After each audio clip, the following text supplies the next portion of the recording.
Saludos cordiales y fraternos. Estamos en el canal del Senado. Estamos llegando a usted en cualquier punto del territorio nacional, a través de las redes sociales también, del canal del Senado, porque tenemos a un personaje, ha sido senador, diputado, senador, en fin, ha estado en varias responsabilidades, también ha sido alcalde, en fin, tiene mucha experiencia en el trabajo del campo y sabe muchas cosas que nosotros no conocíamos, y que lo conversamos con él antes de hacer esta entrevista, que ahora viene y usted tiene la ficha de presentación en su pantalla ya. Senador Carlos Kuchel Silva, representante de la región de los Lagos, político de Renovación Nacional, ingeniero comercial y magíster en estudios internacionales de la Universidad de Chile. Actualmente en la Cámara Alta preside la Comisión de Intereses Marítimos, Pesca y Acuicultura. Integra las comisiones de Recursos Hídricos, Economía, Especial de Zonas Extremas y Territorios Especiales.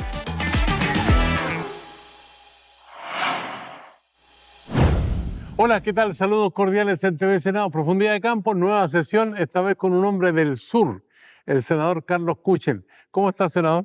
Muy bien, ¿y usted, caballero? Oiga, bueno, usted va, viene, estuvo en el Senado, en la Cámara de Diputados, está en el Senado de nuevo, así que estos pasillos acá del Congreso Nacional en Valparaíso y en Santiago son como por su casa. Sí, pues, harto tiempo. Y recorriendo todos los edificios del Congreso.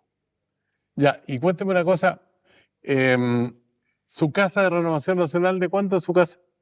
Desde que se fundó el año 87-88. Ya.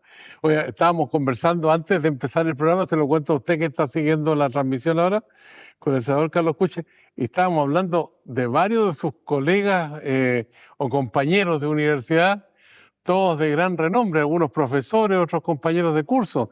¿Fue una época bonita para usted en la universidad o no? Universidad de Chile en este caso. Sí, muy bonita, muy interesante. Yo entré el año 72 a la universidad, 72, 73, 74, egresé y me titulé el 76. Me tocó la Unidad Popular y los primeros años del gobierno militar. Usted tenía doble militancia, pues estaba en la FEN y en la Facultad de Ciencias Físicas y Matemáticas de la Universidad de Chile, ¿sí o no? Tomé 3 ramos en Bochef, y si no, todo era en República, la antigua sede de República. Ingeniería con J, me dice el director. Sí. hace harto tiempo. Cuénteme una cosa, y esa experiencia de compartir con compañeros que llegaron a ocupar cargos muy relevantes, ¿para usted también es un estímulo para el trabajo que hace como senador, como parlamentario? Sí, porque nosotros estudiábamos en economía. Yo me especialicé en economía, no en administración. Entonces, la economía es como más teórica. La administración es propiamente gestión de empresas, aspectos financieros, aspectos de marketing, aspectos de programación, etcétera. En cambio que la economía es macroeconomía, microeconomía teórica y principalmente economía monetaria, fiscal. Así que totalmente interesante, y tuve profesores excelentes, muchos de ellos que ya han fallecido. Oye, cuénteme una cosa, esto de navegar en tantas aguas, porque usted preside la Comisión de Intereses Marítimos, Pesca y Acuicultura, integra las comisiones de Recursos Hídricos, de Economía, Especial de Zonas Extremas y Territorios Especiales. ¿Cómo hace para estudiar todos los temas? Bueno, hago lo posible. No se requiere estudiar tanto, porque no todas las comisiones estamos tratando propiamente leyes, sino que a veces estamos, por ejemplo, hoy en zonas extremas, viendo el tema fronterizo del norte, que acabamos de estar en Arica, así es que no es propiamente estudio, sino que recogimos problemas en el puerto, en la frontera, en las reuniones que hicimos en el Morro de Arica. Estuvimos para el aniversario de los 100 años del Tratado de Arica, cuando se divide Tacna para Perú y Arica para Chile. Se hizo una ceremonia con el presidente, ministro, etcétera, etcétera. Fuimos muchos parlamentarios y recogimos cantidad de cosas que aquí la estamos ahora viendo el estado de avance de cada uno de esos temas. Entonces ahí solamente es escuchar y preguntar de algo que tú ya viste. Después tuve en recursos hídricos, por ejemplo, principalmente escuchando organizaciones vinculadas al agua potable rural, que se le va a cambiar el nombre ahora, que son muchos comités de agua potable rural los que hay en mi región, que es una de las que tiene más de todo Chile, siendo nosotros una región lluviosa, pero no controlamos el agua y estamos con muchos camiones aljibes, porque por el cambio climático y los años demasiado secos, se secan los pozos y hay que traer agua con camiones. Entonces, curiosamente, nos falta agua y estamos proponiendo embalses, represas, tranques, etcétera, de distinto tamaño.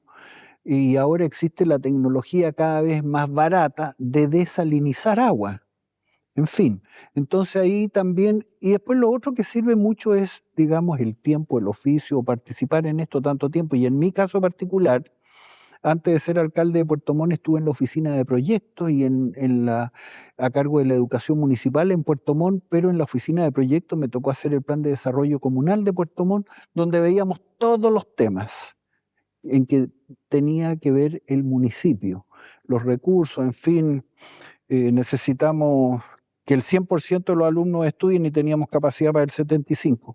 ¿Cómo hacemos ese 25% que nos falta? ¿Dónde se hacen esas escuelas? Etcétera, etcétera. En eso consistía el trabajo y era más bien cantidad. Ahora el trabajo es calidad. Y ahí es donde estamos con problemas. Oiga, estaba mirando que usted ejerció como profesor de matemáticas financiera, mercado de capitales, macroeconomía, en fin. Y además me contó, así antes de empezar el programa, que fue compañero de la nueva rectora de la Universidad de Chile, Alejandra Misala. Así es. Sí, ¿eh? Sí. Pero yo no hacía eso de mercado de capitales, lo hice en el Instituto de Estudios Bancarios Guillermo Subercasó. No lo hice en la universidad, fui ayudante de micro y macro en la universidad, sí. Pero la Alejandra era excelente alumna, Sí, ¿eh? comparado conmigo, nada que ver. Ella era muy capaz, muy inteligente. ¿Le soplaban las pruebas o no? No, ella no, otros sí. Otros sí. Oye, y cuénteme una cosa, estamos en un momento, no diría trágico, pero muy dramático en materia medioambiental y al mismo tiempo hay muchos temas sobre la mesa. Le voy a pedir al director que ponga uno de esos temas para que podamos conversar sobre eso, ¿le parece? Póngale nomás. Ya pues, director. Tras su aprobación en ambas cámaras, el proyecto que modifica el Sistema Nacional de Apoyos y Cuidados fue despachado a ley. En concreto, la iniciativa genera cambios en la denominada Ley Chile Cuida para facilitar la puesta en marcha del sistema, ampliando los plazos para la dictación de sus reglamentos, trasladando la Secretaría de Apoyos y Cuidados a la Subsecretaría de Servicios Sociales y flexibilizando sus programas. ¿De qué manera el despacho de esta normativa se traduce en un aporte para las personas cuidadoras y protege el derecho al cuidado consagrado en la legislación? Bueno, es bien importante esto, especialmente para las personas de tercera o cuarta edad, que existan personas que estén capacitadas y que al mismo tiempo tengan un trato digno desde el punto de vista de la remuneración, en fin, y para que seamos todos más felices, ¿no? En una etapa que es difícil ser feliz, en que depende mucho de terceros. Gente joven que tiene que estar en silla de ruedas, enferma, o gente de edad ya que la edad te impide movilizarte y ser autovalente. Este es un tema muy antiguo y en algunos casos muy difícil. A mí me ha tocado ayudar a gente, bueno, en distintas partes, particularmente me acuerdo en Palena, Ya. gente postrada que vive sola, y los municipios a través de sus departamentos sociales, pero especialmente de salud, van a visitar a las personas, les cocinan para 2 o 3 días, etcétera, depende. Y esto es en el campo, donde no se puede llegar. En plena cordillera. En la cordillera de Palena, que es semicordillera, es una zona muy linda, pero a veces lugares muy alejados y sin camino, que las personas tienen que caminar unas 2 o 3 horas para llegar a una casa que está por allá en la punta, verdaderamente en la punta del cerro. Sí, y después, cada vez como está aumentando la edad promedio, estamos viviendo mucho más, cada vez más la gente que está sola y de repente fallece gente sola en su casa y que nadie supo de ello. Bueno, este es un tema para mi gusto que yo lo conocía hace harto tiempo, pero recién ahora estamos, a ver cómo decirlo, como profesionalizándolo un poco más. Cambia con la ley ahora, con la última disposición, porque esta es una combinación entre el gobierno pasado y el gobierno de este, ¿no? Sí, a ver, esta es una cosa de Estado, que tenemos que atender a las personas mayores. eh, bueno, tiene que ver con el tema previsional, eh, cómo sustentar a las personas en una edad de jubilación que es cada vez más larga, y ahí vienen problemas económicos porque nosotros vivimos o imponemos para 30 años y estamos viviendo otros 30 años más. Con 30 años de imposiciones es difícil matemáticamente mantener 30 años de jubilación.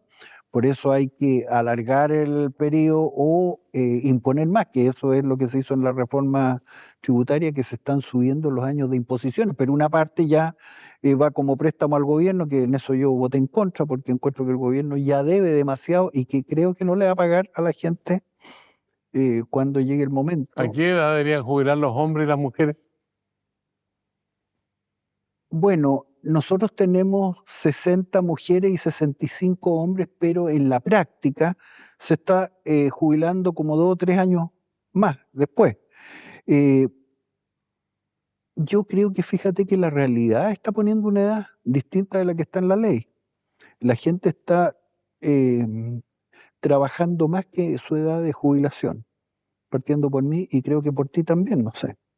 ¿Ya? Sí, eso es lo que sucede. Todos trabajamos más, o los que podemos, y yo creo que eso también tenemos que permitirlo, fomentarlo, facilitarlo, que la gente siga trabajando, porque las jubilaciones son muy bajas por diversas razones. Y sobre todo si el país crece poco, los fondos provisionales se reajustan poco. Y si retiramos fondos provisionales, que voté en contra de todos los retiros, pero si se retira tanto, menos ahorros provisionales tenemos, ¿te fijas? Las cuidadoras o cuidadores, ¿qué remuneración van a tener? ¿Una remuneración digna con esta nueva legislación? No lo sé. No lo sé porque tenemos que ser prudentes de nuevo, con motivo de los retiros de los fondos provisionales. Solamente en el gobierno pasado, la unidad de fomento subió de 31.600 a 40.000 pesos. Esa es pérdida de poder adquisitivo que tiene la gente. Esa es la inflación, la unidad de fomento Sí, es la claro. inflación. Entonces, podemos hacer cosas para mejorar los ingresos, pero los precios suben más si es que nos equivocamos con las políticas públicas. Por eso no hay que tener déficit fiscal, porque el déficit fiscal tarde o temprano termina traduciéndose en inflación. Bueno, esas son cosas de economía y en eso nos equivocamos y no le hacemos caso a lo que se ha estudiado en economía. Pero ¿es compatible esto de proporcionar el retiro con la repercusión que tiene o no? No completamente, no completamente, porque hay distintos factores. A ver, la gente que impone regularmente, cumple, etcétera, etcétera, está en su edad en los fondos de más riesgo, etcétera, etcétera, sí es compatible. Pero si la persona tiene laguna, si no impuso regularmente, si tuvo momentos de cesantía, etcétera, si retiró los fondos, etcétera, no le va a alcanzar, no le va a alcanzar. Por eso hay que seguir trabajando, lamentablemente, porque nosotros nos proponemos una meta, pero hacemos por el camino cosas que no son compatibles con la meta que nos propusimos. Tenemos un colega suyo que quiere preguntarle. ¿Le permitimos que Por pregunte? supuesto. Ya, pues adelante, Andrés Silva, nuestro director. Póngalo en el aire, en profundidad de campos. Hola Sergio, hola don Carlitos. Mi pregunta para don Carlos Kuchel es, ¿cuándo fue la última vez que se portó mal? Senador Carlos Kuchel, más de alguien dirá que la pregunta es muy puntual, ¿no? Picarona. Picarona. Bueno, yo en realidad siempre trato de portarme un poquito mal o hacer bromas, por lo menos hacer bromas. Y siempre estoy bromeando, pues hoy estuve bromeando con el embajador de Arabia Saudita, por ejemplo. Sí, y eso fue ahora, a la hora de almuerzo. ¿Ya? Sí, pero son bromas inocentes. ¿Sí? Sí. ¿Y se portó mal ahí o no? No, bromitas que descolocarlo porque es otra cultura, po. El tipo es otra cultura. Y tuvo algunos problemas y anda pelado al rape. Entonces yo le dije que también había peleado con su peluquero, cosa que se nota que yo también he hecho. Oye, don Carlito, ella es de cariño, pero también hay una Tremendo respeto parece, po. una brecha generacional. Tremenda, po. Yo puedo ser su abuelo. ¿Sí? Claro. Ya. ¿Y se entiende con estas nuevas generaciones? Sí, me entiendo. Me entiendo. ¿Y con los que arribaron al Parlamento este año, al Senado, qué sé yo? A ver, yo trato de entenderme con todos, aunque mis pensamientos a veces son ásperos. Entonces trato de escucharlos con cuidado y que ellos me entiendan respecto de los temas. Y eso es la política, pues. La política es confrontar, pero también es armonizar. Ya. Ahora, mucho se ha dicho que RN se vio acosada por la UDI, pero la UDI acosada por los republicanos, y los republicanos están acosados por los patriotas. ¿Es tan así o no? Es que la política es una lucha permanente y es diferenciarse en la cabeza, en el pensamiento de las personas.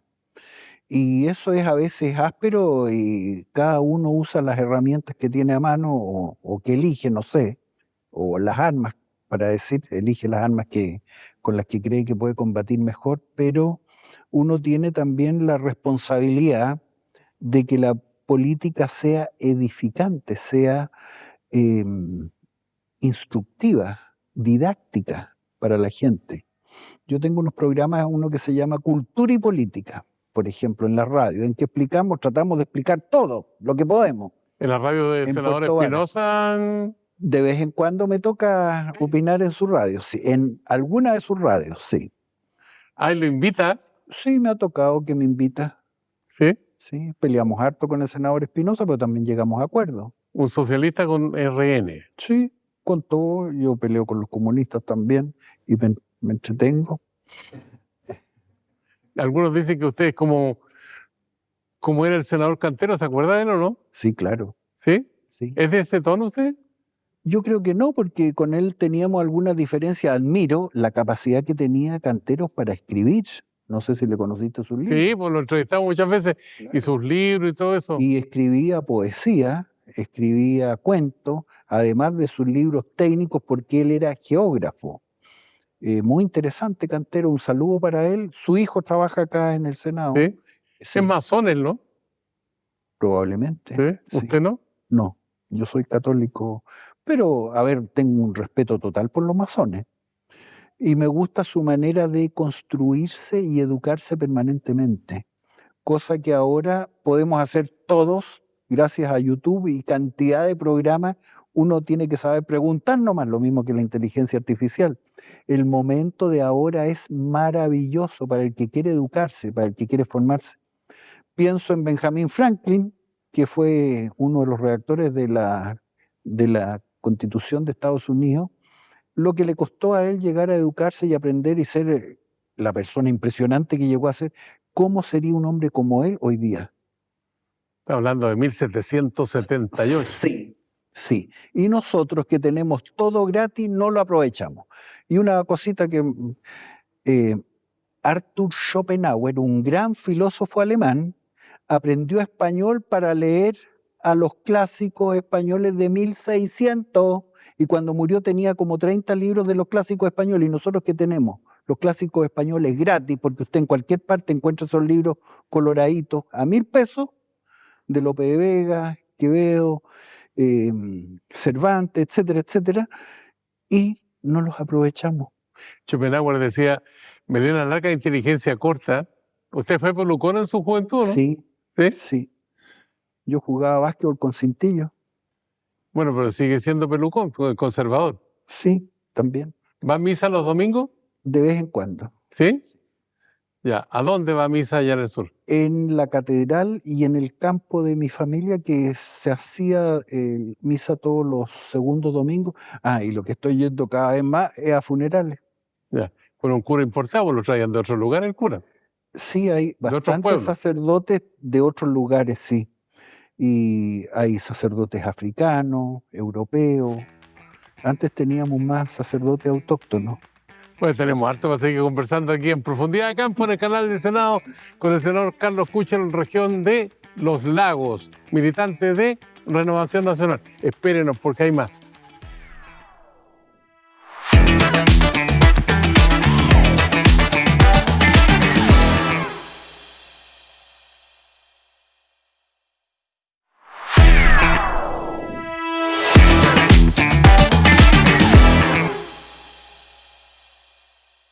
Ya estamos de vuelta con el senador Carlos Kuchel, región de Los Lagos, militante de Renovación Nacional, un hombre campechano, amante del mar, de la tierra y también de la seguridad. Oiga, esto de la seguridad ha sido como muy potente, pero al mismo tiempo con observaciones como que el primer artículo de la Constitución dice es deber del Estado garantizar la seguridad de los ciudadanos. Y dicen que ahora va a decir, es obligación del Estado cuidar la seguridad. Pero en el fondo no es lo mismo el deber que la obligación. Se parece bastante. Sí, usted que hablaba del lenguaje. Entonces, es bien parecido. Yo creo que es un tema de énfasis político, por decirlo de alguna forma, pero era deber y no se cumplía, iba a ser obligación y no sé si se cumpla. En todo caso, en materia de seguridad los indicadores han mejorado, aunque basta un hecho estremecedor y todas las estadísticas se te van al suelo. Ahora tenemos crimen organizado, algunos visos de terrorismo también. Entonces, ¿hay que incorporar de lleno a las Fuerzas Armadas esta tarea?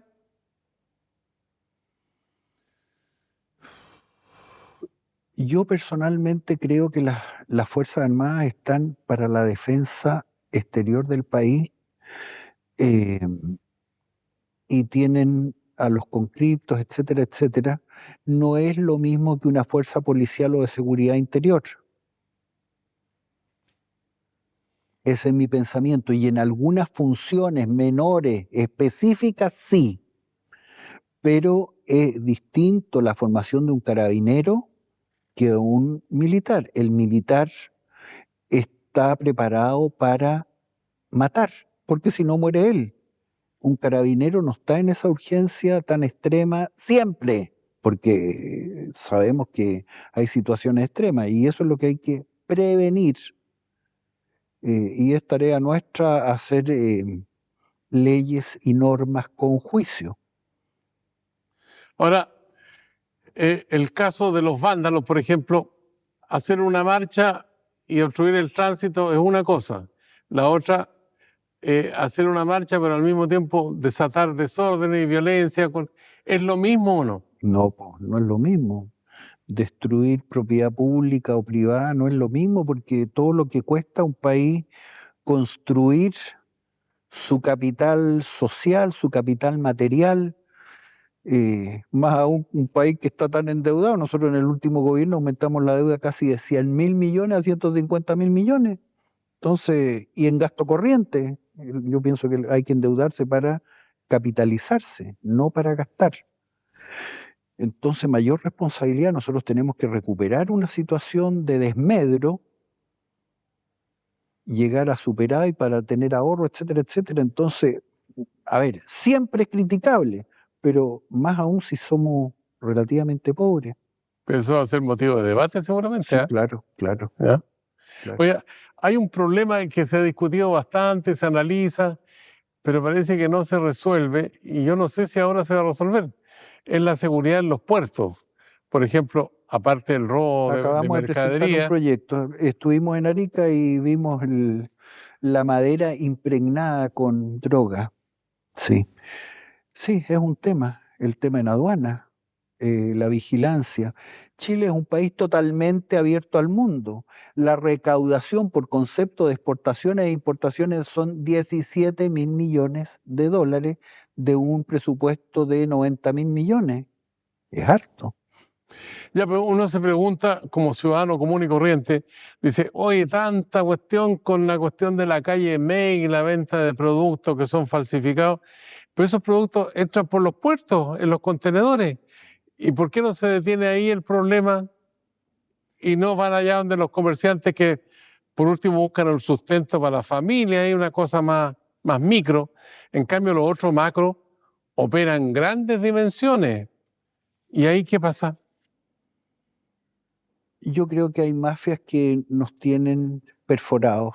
¿Hay corrupción? Sí, yo creo que hay captura de ciertas instancias del sector público que hay que atender.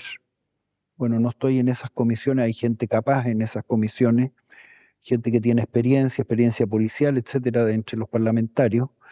Yo confío en el trabajo de ellos, pero hemos tenido, a ver, el crimen organizado ha ganado varias batallas en Chile, pienso yo. Hemos perdido como sociedad varias batallas. Ahora, ¿la labor de inteligencia ha fallado? Sí, sí. Pero en algunos casos, por ejemplo, a mí me ha tocado denunciar situaciones que vecinos me dicen, mira, en tal casa a tal hora hay tráfico de droga. Le aviso a las policías y pasan 2, 3 meses y no sucede nada. Y uno dice, bueno, ¿y qué pasó? Yo les dije, no, están viendo, quieren pescar toda El toda hilo la red, completo. el hilo completo. Entonces a veces se demoran hasta un año. Yo en eso he llegado a tener confianza, porque yo perdía la confianza las primeras veces, y yo decía, yo denuncié, estos gallos están metidos en el negocio, como que no hacen nada, pero después de un rato, sí. Y la fiscalía, por lo menos en la región de los lagos, me tiene totalmente satisfecho hasta ahora, por lo menos en los casos en que me ha tocado transmitir denuncias que me han llegado a mí, ha resultado. Así que un saludo a mi Fiscalía Regional. ¿Usted cree en el cambio climático o el calentamiento global? Yo personalmente sí, y si no es eso, y son las fases del sol, qué sé yo, el cambio del eje de la Tierra, cualquier cosa, yo creo que sí, porque bueno, yo ya tengo mis añitos, igual que otros amigos, y he visto correr mucha agua bajo el puente y amanecer y oscurecer muchos días. Y ahora en el sur, bueno, llueve menos y las estadísticas efectivamente muestran menos lluvia. Y un clima totalmente desordenado. Y hoy día estamos con récord de lluvias en el norte de Chile, en lugares donde no llovía nunca. Y estamos recuperando agua en embalses que estaban casi secos. Y uno dice, ¿por qué hay a veces en los cajones de los ríos enormes esplanadas para que pase el río? Y uno dice, aquí no pasa nunca el agua, ¿y por qué está esto así? Estamos con una emergencia de Arica a Coquimbo decretada por el gobierno del presidente José Antonio Kast por los sistemas frontales que han llegado. ¿Usted cree que ha llegado oportunamente la ayuda, el apoyo, o hace falta poner el pie en el acelerador? Es que es difícil, a ver, se advirtió con tiempo y se dijo y todos decíamos difícil porque dicen esto, después no pasa nada, pasó. Pero hoy día que estamos conversando esto, vienen otros frentes más. Entonces, si tú vas en este momento a ayudar, depende del trabajo que se requiera, por ejemplo, recuperar sistemas de agua que se los llevó el agua, pozos que se llevó el agua, porque el agua se llevó la tierra por debajo. No puedes hacerlo, tienes que esperar que pase toda la emergencia. Ahora, en el norte también a mí me ha tocado vivir el invierno boliviano, que es lluvia en verano. Pero ahora estamos en junio, julio y y agosto ya, hemos tenido lluvia sin precedentes, por lo menos en mi memoria y creo que en la tuya, Pero el ministro de Agricultura dijo, no es tan grave, pues si en este tiempo no hay racimos de uva que se pueda hallar el agua, así, pero después se ha dimensionado que se llevaron parronales enteros las riadas que hubo en el norte. ¿Se equivocó el ministro? Bueno, es que yo pienso, si tú conoces la caja del río, tú ves que el río alguna vez pasó por tal lugar y quieres detenerlo, como se hizo en los tajamares del Mapocho. Que el río Mapocho también era un río grande. El 82 lo demostró. Claro, lo ha demostrado y ahora pasó colado este año, hasta ahora. No hay que construir donde pasa el río. Y yo creo que buena parte del daño también se debe a la imprudencia de la propia gente. Y el atraso, porque yo encuentro que en el gobierno que acabamos de concluir, se construyó 1/3 de las casas que se requerían. Mi región se llenó de campamentos. Eso lo hicimos presente. Y ahora las casas son más caras. Cuesta más comprarla y cuesta más construirla. Bueno, ese es un trabajo que tenemos que hacer. ¿Cuál es el estado del arte en la región de los lagos con la pobreza, con la miseria, con todo esto? Bueno, aumentamos entre que duplicamos y triplicamos las cesantías. Entonces hay más pobreza. Si hay más cesantes, tiene que haber más pobreza. Y en nuestro país también tenemos más cesantías, así que debe haber más pobreza, me imagino. Y las mujeres son las más complicadas. Las mujeres y los jóvenes. Y especialmente me duele la situación de los jóvenes, porque el primer trabajo en la vida de los jóvenes es el que como que te encamina para el resto de tu vida. Y yo creo que hay que hacerle empeño a proporcionar el primer empleo, sobre todo para los jóvenes, que tiene que ser bueno. Y usted en la región de los lagos ve que las autoridades, alcalde, concejales, gobernador, delegado presidencial, en fin, todas las autoridades, los senadores, los diputados, están metiendo las patitas en el barro para ir a ver cómo está la cosa y ver cómo se puede ayudar. Bueno, gracias a Dios a nosotros no nos ha caído tanta lluvia. Yo pensé, pero hay pobreza, sí, y ha aumentado y tenemos cesantías, sí. Yo encuentro que hay harto compromiso, hay harto entusiasmo, hay autoridades jóvenes, cada vez son todos más jóvenes para mí. Sí, hay entusiasmo y hay un poco más de conocimiento, porque a veces hay muchas cosas que son pan para hoy y hambre para mañana, y ahora son más responsables las propuestas que se hacen, para mi gusto. Ya. Oiga, ¿tenemos preguntas ciudadanas, director? ¿Sí? Ya, pues póngale en el aire aquí en Profundidad de Campo que el senador quiere responder todo lo que le pregunte. Hola, yo me llamo Antonio. Me gustaría saber una pregunta para los senadores, senadoras. ¿Cuál va a ser la posición frente a lo que se va a resolver con las becas Chile, con los becarios de becas Chile? Todos esos profesionales que se fueron a hacer doctorado, magíster al extranjero y no volvieron nunca más al país. ¿Cuál va a ser la posición de la Cámara frente a lo que se está gestionando a nivel del gobierno? Gracias. Cortita la pregunta, ¿eh? Y buena pregunta. Yo pienso que nosotros estamos perdiendo personas calificadas de Chile, estamos perdiendo capital humano, por decirlo en términos económicos, así como se disminuye la inversión material física, perdemos capital económico. Porque trae la plata, capital humano, porque trae la plata se van las capacidades. Nosotros tenemos que volver a crecer, a entusiasmar, a expandir la capacidad económica para que podamos crear empleo de todas las categorías y calidades. ¿Ya? Y eso está muy lento, al revés, estamos retrocediendo y se nos ha informalizado la economía. Esa es la preocupación, especialmente en mi región, donde tenemos dificultades para ejecutar inversiones. Voy a alterar un poquito las cifras, pero para que me entiendan. La doble vía Chiloé se debió haber hecho hace más de 13 años, en 13 llamados a licitaciones, por $200 millones y ahora se va a hacer 13 llamados después por casi $1.000 millones. Entonces una misma obra se va a hacer por un costo 5 veces mayor. Podríamos haber hecho 5 veces trabajos parecidos. ¿Por qué? Porque encontraron cantaritos, porque encontraron huesos de una fiebre que se llamó española en 1918, que se prohibió enterrar a la gente en los cementerios y los enterraban en las pampas atrás, y ahí fue a pasar ahora el el camino de la doble vía, en fin.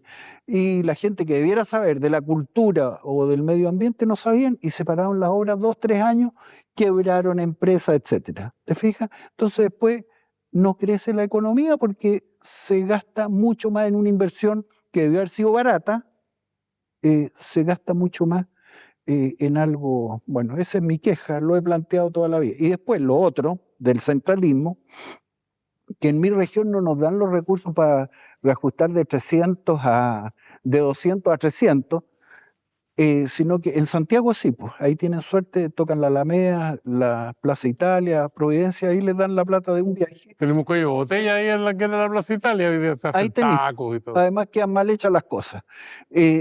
Pero mi región tenemos que esperar 13 años y ahí recién nos dan la plata. Lo mismo que el camino al límite de Puyehue, Cardenal Zamoré, etcétera. Pero le doy un consejo.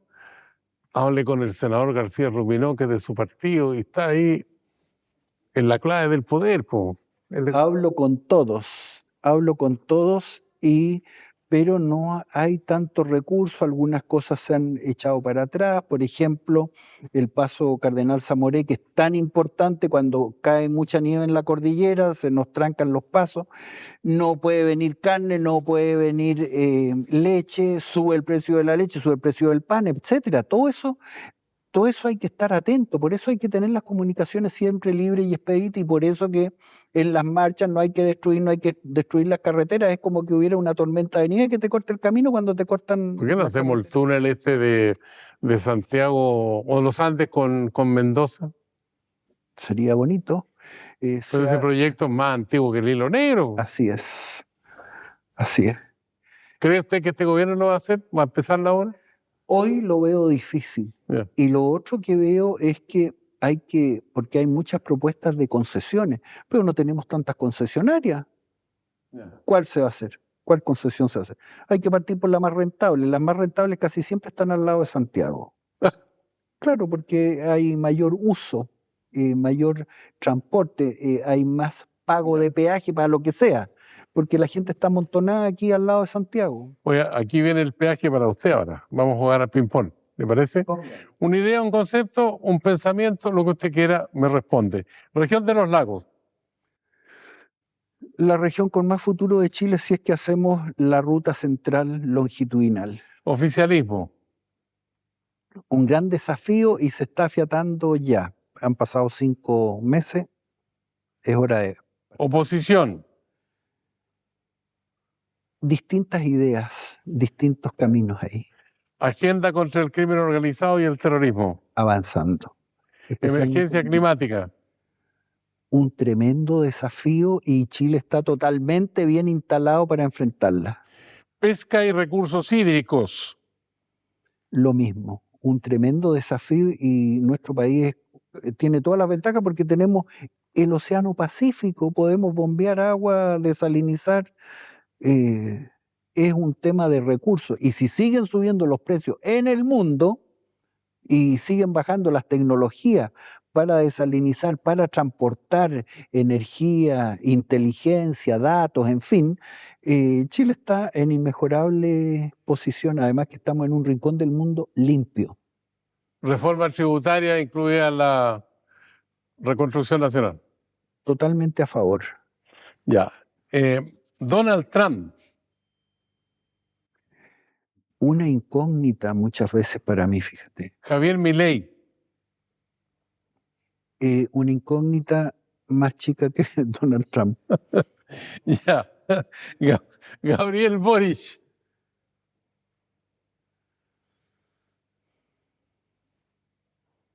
Un expresidente que hizo, para mi gusto, un mal gobierno. José Antonio Cast. Una gran esperanza. Senado. Mucho trabajo por hacer. Ya le agrego una última, un bonus track. Carlos Kuchel. También una esperanza de hacer algunas cositas. Muchas gracias, senador, por Gracias. conversar con nosotros aquí en Profundidad de Campo. Así que le deseamos que tenga éxito en su gestión. Le quedan ahí unos cuantos años Sí. hasta el 2000... ¿Hasta cuándo le queda?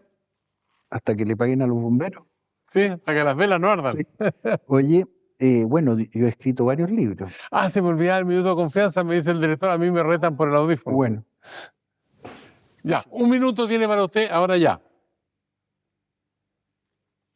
invitar a los chilenos, especialmente a la gente de la región de los lagos, a confiar en el futuro y sobre todo a educarse y a prepararse todos los días y a tener ideas propias y sacar conclusiones por su cuenta, mirando las realidades, comparando lo propio con lo ajeno con lo ajeno, etc. Pensamiento reflexivo, pensamiento crítico, con el senador Carlos Kuchel, región de los lagos, Renovación Nacional. Senador, muchas gracias. De nuevo. Gracias a ti. A usted le decimos carpe diem, será hasta la vista.